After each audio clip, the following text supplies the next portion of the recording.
Hello बच्चों, let's read the question.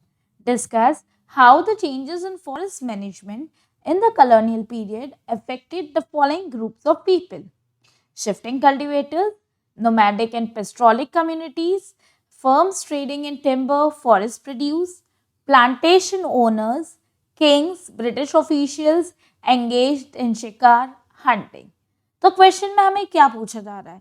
Question में हमसे ये पूछा जा रहा है कि कॉलोनियल पीरियड मतलब ब्रिटिश पीरियड के टाइम पे उन्होंने जो फॉरेस्ट मैनेजमेंट में चेंजेस करे, way of working in the forest में चेंज करा, उससे ये सारे लोग कैसे इफेक्ट हुए. जैसे शिफ्टिंग कल्टिवेटर्स थे जो एक जगह से दूसरी जगह मूव होते थे, क्रॉप्स ग्रो करके.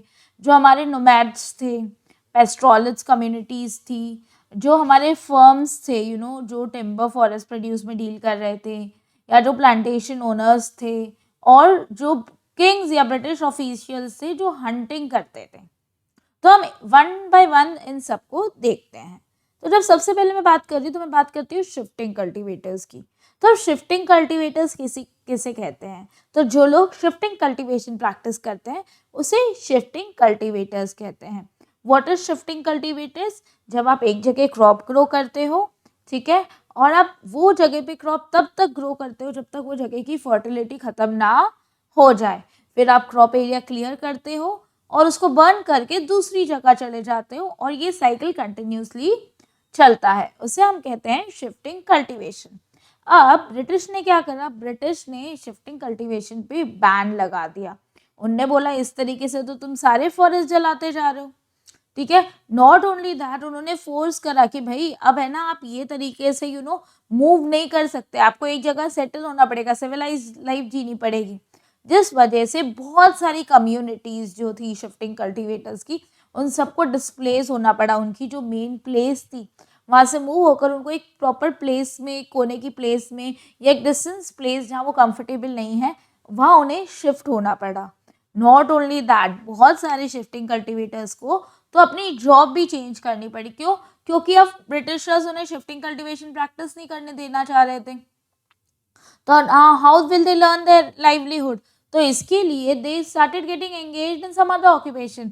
बहुत सारे इंडस्ट्रीज में काम करने लग गए, माइनिंग एरिया में काम करने लग गए, लेदर फैक्ट्रीज में काम करने लग गए, या एज लेबरर्स प्लांटेशन ओनर्स के पास काम करने लग गए. तो this was the change that came in the life of shifting cultivators after the forest management changes that was made by the colonial period. Then let's move to the nomadic and pastoralist communities. तो अब हम देखते हैं कि nomads और पेस्ट्रोलिस्ट communities के साथ क्या हुआ. हुआ नोमैड्स. नोमैड्स अब वो लोग होते हैं जो एक जगह से दूसरी जगह घूमते रहते हैं, ठीक है, और उनके पास क्या होता है, उनके पास उनकी कैटल होती है. तो उनके कैटल को चाहिए रहता है बहुत सारा पेस्चर्स. यस, खाने के लिए घास चाहिए रहती है. वही हमारी पेस्ट्रोलिस्ट कम्युनिटीज़ हैं जो कैटल को एक जगह से लेकर दूसरी जगह पे मूव कराती हैं. तो अब क्या हुआ, जो ब्रिटिश गवर्नमेंट थी उन्होंने कुछ फॉरेस्ट लॉज बनाए, ठीक है, और फॉरेस्ट लॉज इस तरीके से बनाए जिससे जो नोमैड्स थे, जो पेस्ट्रोलिस्ट थे, उनकी जो बेसिक राइट्स थी, उनकी जो कस्टमरी राइट्स थी, वो भी छीन ली गई. अब मैं जब बात कर रही हूँ कस्टमरी राइट्स या बेसिक राइट्स की, तो एक नोमैड की या पेस्ट्रोलिस्ट की क्या बेसिक राइट होगी कि वो अपने जो भी गाय भैंस हैं, गोट्स हैं उनके पास, या जो भी एनिमल्स हैं उनको फ्रीली ग्रेस कराने ले जाएं. येस और नो? वो जंगल में से लकड़ी इकट्ठा कर सके, उस पर अपना खाना बना सके, जंगल की जो चीज़ें हैं, क्योंकि ये लोग जंगल में ही रहते थे, फॉरेस्ट एरिया में ही रहते थे, तो वो फॉरेस्ट की गुड्स पे ही डिपेंडेंट थे कि फ्रूट्स कलेक्ट कर सकें. अब ये जो चीज़ें थी कि लकड़ी कलेक्ट करना, या अपने कैटल को ग्रेस करवाना, या फ्रूट्स कलेक्ट करना, ये सब इनसे छीन ली गई थी. उनने बोला कि आप ये सब चीज़ें नहीं कर सकते, जिसमें कि मतलब आप ये मानो कि फिशिंग और हंटिंग भी बैन कर दी थी. अभी बेचारे खाएंगे क्या? ना आप उनको हंट करके खाने दे रहे हो, ना आप उनको फिश करके खाने दे रहे हो, ना उनको आप फ्रूट्स कलेक्ट करने दे रहे हो. उसके साथ साथ इनके पास जो कैटल थी उनको भी आप फूड नहीं दे रहे हो. चेरी ऑन द केक कि आपने तो इनको क्रिमिनल ट्राइब्स बना दिया. मतलब ब्रिटिश ने कुछ नोमैड्स और पेस्ट्रोलर्स को ट्राइब्स, मतलब क्रिमिनल हो आप. क्यों क्रिमिनल हो? क्योंकि आप यहाँ से वहाँ फॉरेस्ट को अननेसेसरी यूज कर रहे हो. यस और नो? तो आपको ये आपके गाय भैंस खाने के लिए थोड़ा ना ये फॉरेस्ट बनाया है हमने. तो ऑब्वियसली ना the nomads and the pastoralist वो कहाँ जाते बेचारे, तो इनको force they were force to work in plantation, factories, mining area at very very low wages. बहुत कम पैसों में बेचारों को काम करना पड़ रहा था। क्यों? क्योंकि वो अपना भी पेट भरते उससे, और उससे ही वो अपने जो पेस्टर्स, उनके जो जो जानवर थे, जो कैटल्स थे, उनका भी पेट भरते थे। I hope you have understood this. Let's move on. Next are the condition of the firm tradings who were dealing in timber and forest produce. ठीक है, अब क्या हुआ कि इंग्लैंड में एक टाइम आया जब टिम्बर की शॉर्टेज होने लग गई। ठीक है, अब जब शॉर्टेज होने लग गई तो ब्रिटिश ने क्या करा, एक सर्च कंपनी इंडिया भेजी कि तुम जाकर देखो कि इंडिया में फॉरेस्ट रिसोर्स कितना और टिम्बर कितना है। क्यों? क्योंकि जो हमारी रॉयल नेवी है उसको शिप्स बनाने के लिए टिम्बर चाहिए। अब अपने यहाँ तो टिम्बर का भरमार था, तो अब क्या हो गया, लार्ज स्केल पे जो हमारा टिम्बर था, जो हमारे ट्रीज में टिम्बर था, वो एक्सपोर्ट होने लग गया इंग्लैंड। अब ये टिम्बर का कहाँ से आएगा, जब ट्रीज को इनडिस्क्रिमिनेटली काटा जाएगा। तो जो गवर्नमेंट ने क्या करा, गवर्नमेंट ने सारे फॉरेस्ट को अपने अंडर ले लिया। जो भी नोमैड्स थे, पेस्ट्रोलिस्ट थे, उन सबको बाहर फेंक दिया कि तुम नहीं आ सकते जंगल में, और पूरा जंगल अपने अंडर ले लिया। और जो यूरोपियन प्लांटर्स थे, उनके जो काम करना चाहते थे, जो क्रॉप्स ग्रो करना चाहते थे, या जो प्लांटेशंस करना चाहते थे, जो ये टिम्बर निकालना चाहते थे, उनको ये चीप रेट्स पे उनने दे दिया भाड़े पे कि भाई ऐसा करो, आप रेंट पे ले लो और अब आप मुझे यहाँ से टिम्बर दो, और आपको जो जो इकट्ठा करना है वो आप इकट्ठा करके सेल करो। मतलब इंडियंस जो थे उनको तो बाहर फेंक दिया, यूरोपियंस के लिए गेट बना दिया। कुछ फर्म्स को तो सोल राइट दे दी, मतलब मोनोपोली, कि ये पर्टिकुलर एरिया आपका, इसमें से आपको जो बेचना है बेचो, जितनी लकड़ी निकालनी है निकाल लो।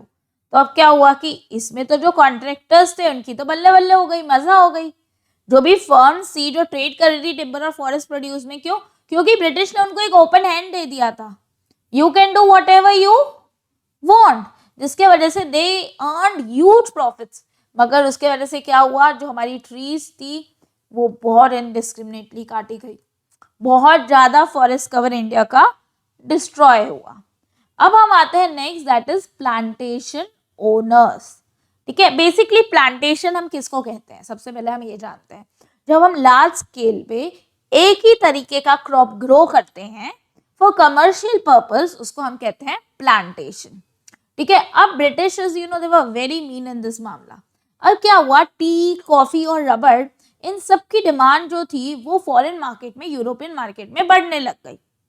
ठीक है, अब ब्रिटिश बोले यार यहाँ तो फॉरेस्ट भी है, ये टिम्बर तो हम यूज कर रहे हैं, तो बाकी एरिया को अगर हम क्लियर कर देंगे तो क्या हो जाएगा कि हम आराम से यहाँ रबर, टी और कॉफी ग्रो कर सकते हैं। और उन्होंने वैसे ही करा, उन्होंने बड़ा बड़ा फॉरेस्ट एरियाज क्लियर कर दिए और वो अपने यूरोपियन प्लांटर्स को दे दिए कि भाई आप आइए, रबर, टी, कॉफी ग्रो करो और जो नीड्स हैं उसको फुलफिल करो। उसके साथ साथ गवर्नमेंट ने, द ब्रिटिश गवर्नमेंट ने उन्हें प्रोटेक्शन भी दी और बहुत सारी राइट्स भी दी कि भाई now you working for our profit, we will give you 100% support. जिसके वजह से the plantation owners became very very prosperous because they had an open hand and they made really huge profits. Okay, so now the fifth one being effect, the changes that came after the forest management the British made. तो उससे अब ये देखते हैं कि शिकारी या hunting पे क्या चेंजेस आए। ठीक है, अब एक कॉमेडी बात मैं आपको बताती हूँ। ब्रिटिश के हिसाब से वाइल्ड एनिमल्स सेवेज होते हैं, वो बहुत अनसिविलाइज्ड होते हैं, और बोले ये इंडियंस है ना, ये भी बहुत अनसिविलाइज्ड है। तो अगर हमें इंडियंस को सिविलाइज करना पड़ेगा तो सबसे पहले हमें ये एनिमल्स को मारना पड़ेगा, तभी जाकर इंडिया सिविलाइज हो सकती है, क्योंकि जानवर भी सिविलाइज होने चाहिए और इंसान भी सिविलाइज होने चाहिए। सोचो उनकी सोच। ठीक है, जिसके वजह से क्या हुआ, उन्होंने हंटिंग इंक्रीज कर दी। बोले ऐसा मैं आपको पैसे दूंगा, आप जानवर मार के लेकर आओ। They started giving rewards for killing animals. बोले आपने एक शेर पकड़ा, आपको इतने पैसे, आपने एक लेपर्ड पकड़ा, आपको इतने पैसे, आपने इतने वुल्स पकड़े, आपको इतने पैसे। क्यों? क्योंकि उनके हिसाब से जो टाइगर्स थे, लायंस थे, लेपर्ड्स थे, वुल्स थे, वो बहुत बहुत अनसिविलाइज्ड एनिमल्स थे, बहुत वाइल्ड थे। मतलब आप ये मान लो कि ब्रिटिश के टाइम पे वो पीरियड जो था, एक स्मॉल पीरियड जब ये फेज बहुत ज्यादा चला था, 80,000 टाइगर्स मारे गए, 1.5 लाख लेपर्ड्स मारे गए और 2 लाख वुल्स को मारा गया। मतलब हमारा एक राजा था, महाराजा ऑफ सरगुजा, मतलब पहले से ही हमारे राजाओं को शौक था, मगर वो लोग कभी कभी हंटिंग जाते थे, मगर अभी because this fellow British is giving rewards तो इन लोग तो जोरों शोरों में लग गए। मतलब सरगुजा के राजा ने अकेले 1157 टाइगर्स को मारा और 2000 लेपर्ड्स को मारा। अब ब्रिटिश पीछे रहते क्या? ब्रिटिश का एक एडमिनिस्ट्रेटर जिसका नाम है जॉर्ज यूल, ये आपको याद रखना है, बहुत इंपॉर्टेंट नाम है। जॉर्ज यूल ने अकेले 400 टाइगर्स को मारा। आप सोचो, जस्ट बिकॉज वो ब्रिटिश की सोच थी कि हमें इंडिया को सिविलाइज बनाना है और इंडिया को हम तभी सिविलाइज बना सकते हैं जब हम ये जानवरों को मारेंगे, इसीलिए इतने सारे जानवरों को मार दिया। Imagine the disturbance that was caused in the ecosystem because of the cutting of the forest and these animals. So, I hope you have understood that how the lives of these people, the group of people were affected because of the changes made by the British in the forest management. I hope you have understood the question as well as the answer.